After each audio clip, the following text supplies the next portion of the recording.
Ce programme vous est offert par Kadibir. Notre patrimoine, c'est vous.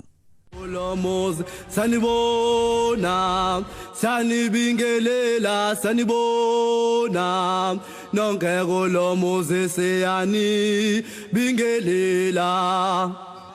Sanibona, nonkego lomuzi, sanibona, sanibingelela, sanibona. À Johannesburg, deux mondes se croisent maintenant dans les rues sans jamais se regarder dans les yeux.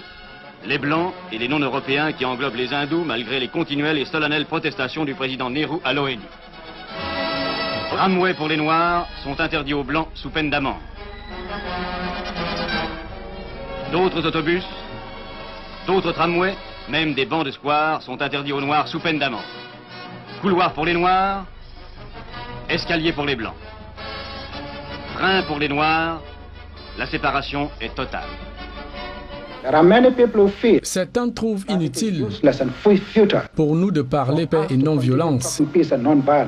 De la première équipe nationale constituée en 1897 uniquement de joueurs blancs, l'Afrique du Sud reste plus que séparée dans la pratique du football. Les différentes races du pays évoluent chacune dans son couloir, à l'image des multiples fédérations existantes. The membership was owned by the white. Seuls les Blancs avaient une association légale, la FASA. South Africa, FASA. And because of apartheid and du fait de l'apartheid, il existait 4 fédérations. You had 4 football associations. You had one for the whites, une pour les Blancs, une pour les Noirs, une pour les Indiens et une pour les Métis. You will know in French as métis, but c'était bien séparé. Distinct, separate racial group. Dans cette division, il n'est pas question pour les Blancs de se mélanger aux Noirs, fût-ce l'instant d'un match de football.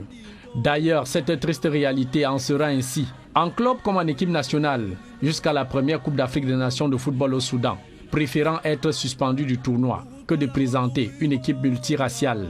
Comme en témoigne Tadele Tessema, dont le père Inekachu Tessema en était très remonté. En souvenir de la colonisation italienne, il a refusé en leur disant «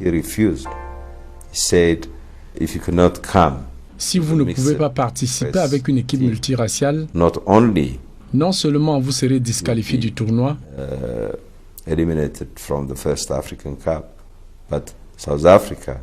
l'Afrique du Sud sera radiée de la CAF.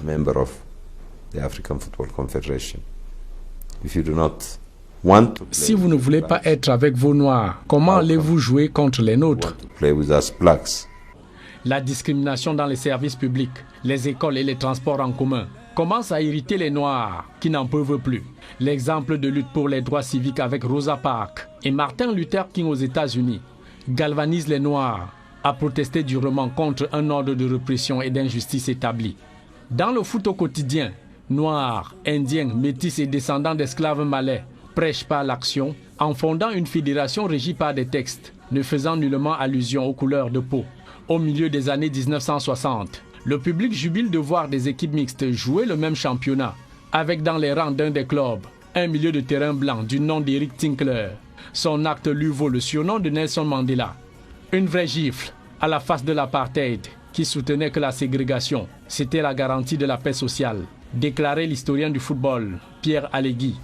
Redoutant l'utilisation du football comme moyen d'affranchissement et de libération des Noirs, dès 1963, l'administration blanche de l'apartheid ferme les terrains de foot aux Noirs, fait arrêter des militants nationalistes, à l'instar de Nelson Mandela, des joueurs du mythique Orlando Pirates et les officiels de la South African Soccer Federation, tous emprisonnés à Robben Island, où la pratique du foot leur est interdite.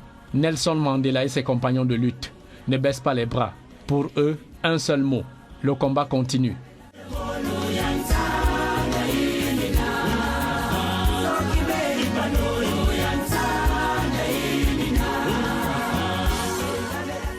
Ce programme vous a été offert par Kadibir. Notre patrimoine, c'est vous.